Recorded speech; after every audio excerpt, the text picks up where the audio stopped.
Presiden Joko Widodo mengungkapkan adanya pihak yang mempertanyakan alasan pemerintah saat membangun jalan Trans Papua.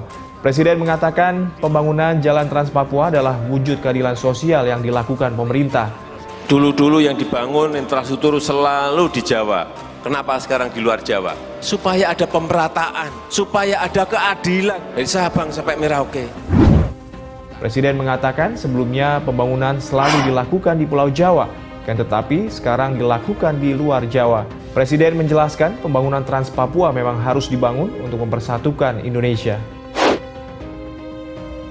Banyak yang bertanya ke saya, Bapak itu membangun Trans Papua, apakah dengan dibangun itu pertumbuhan ekonomi di Papua akan naik, langsung naik? Saya bilang, apakah kita nunggu pertumbuhan ekonomi di Papua baru kita bangun jalannya? Atau kita bangun jalannya agar pertumbuhan ekonomi itu ada?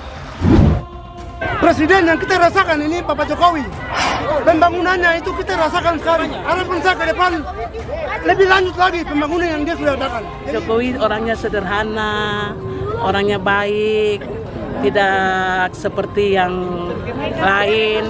Bahagia sekali, pertama kali Pak Presiden datang di sini, sangat bahagia dan ini sungguh luar biasa buat saya sebagai perempuan asma. Presiden Jokowi menjelaskan bahwa kehadirannya di Papua adalah untuk meresmikan harga bahan bakar minyak atau BBM satu harga. Menurut Presiden Jokowi, penyamaan harga jual perlu dilakukan, mengingat selama ini terjadi ketidakadilan harga. Rakyat mengatakan pada saya di Wamena, harga bensin di sini Pak 60.000. Kadang-kadang kalau pas cuaca nggak baik bisa jadi 100.000. Di Jawa 6.450. Di Jawa kalau naik 500 perak saja demonya 4 bulan. Di sini naik 1.000 perak saja demonya sampai 6 bulan. Saudara-saudara kita yang di Wamena, yang di Pegunungan Tengah, harga 60.000 diem bertahun-tahun. Saat itu juga saya perintahkan kepada Menteri, saya mau bensin di sini harganya sama dengan di Jawa. Itulah yang namanya keadilan sosial bagi seluruh rakyat Indonesia.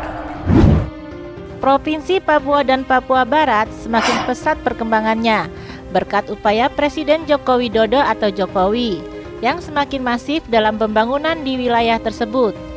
Hal itu diungkapkan Ketua Milenial Muslim Bersatu atau MMB, Khairul Anam, yang mengatakan bahwa komitmen Presiden Jokowi untuk membangun Papua sangat kuat. Pemerintah saat ini terus berkomitmen dalam pembangunan Papua menjadi lebih baik. Pemerintahan Presiden Jokowi semakin masif dalam membangun Papua dan Papua Barat agar lebih maju dan masyarakatnya lebih sejahtera, ujarnya dalam keterangan tertulis Rabu 1 September 2021. Lanjutnya, ia menegaskan bahwa kepedulian Presiden Jokowi terhadap orang asli Papua pun semakin terlihat dengan sejumlah pembangunan di berbagai sektor. Apalagi menurutnya, Presiden Jokowi juga sering mengunjungi wilayah Papua untuk memastikan program berjalan dengan baik. Saya mencermati komitmen tersebut diwujudkan pemerintah baik lewat pembangunan infrastruktur fisik maupun pembangunan sumber daya manusia, termaksud dalam dunia pendidikan dan berbagai pelatihan bagi generasi muda di Papua dan Papua Barat, sehingga memiliki peluang besar untuk meraih cita-cita yang lebih tinggi, katanya. Kemudian, Anam mengatakan bahwa pesatnya pembangunan di Papua tidak terlepas dari kerja para menteri dalam membantu Presiden. Selain itu, ia pun mengapresiasi peran aktif staf khusus milenial Presiden asal Papua, Billy Mambrasar, yang berperan dalam mengawal pembangunan di Papua agar berjalan dengan baik. Saya sebagai kaum milenial menegaskan bahwa keputusan Presiden Jokowi mengangkat Billy Mambrasar yang merupakan orang asli Papua sebagai staf khusus milenial adalah tepat. Hal itu sangat membantu dalam menjalankan program dan langkah-langkah Presiden Jokowi di tanah cendrawasih tersebut lewat staf sus Billy yang milenial juga, ungkap Anam. Anam juga mengungkapkan bahwa hal itu terlihat sejak awal ditunjuk hingga baru-baru ini Billy yang ikut serta dalam mengawal pembangunan pusat inkubasi bisnis dan Teknologi di Kampus Politeknik Negeri Fakfak atau Polinef, Provinsi Papua Barat. Keberhasilan pembangunan Polinef ini terlaksana baik atas komitmen Presiden Jokowi dan Menteri Pendidikan, Kebudayaan, Riset, dan Teknologi Mendikbudristek, Nadiem Anwar Makarim. Sehingga saat ini Polinef menjadi berkualitas baik dan berteknologi tinggi, tegas Anam. Selain itu, komitmen pemerintah terlihat dengan adanya peluncuran Gerakan Petani Milenial di Papua dan Papua Barat. Melalui Kementerian Pertanian bersama staf Susbili, Anam mengatakan bahwa sebagaimana yang disampaikan oleh Menteri Pertanian Syahrul Yassin Limpo, program ini merupakan bagian dari rencana aksi percepatan pembangunan Provinsi Papua dan Papua Barat sesuai dengan Impres nomor 9 tahun 2020.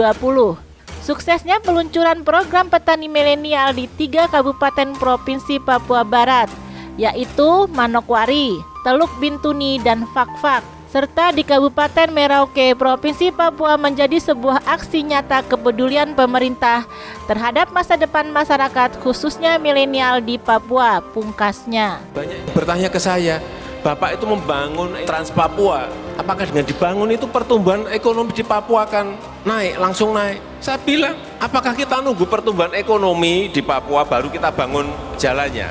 Atau kita bangun jalannya agar pertumbuhan ekonomi itu ada? Presiden yang kita rasakan ini Bapak Jokowi. Pembangunannya itu kita rasakan sekarang. Harapan saya ke depan lebih lanjut lagi pembangunan yang dia sudah adakan. Jokowi orangnya sederhana, orangnya baik, tidak seperti yang lain. Bahagia sekali, pertama kali Pak Presiden datang di sini, sangat bahagia dan ini sungguh luar biasa buat saya sebagai perempuan.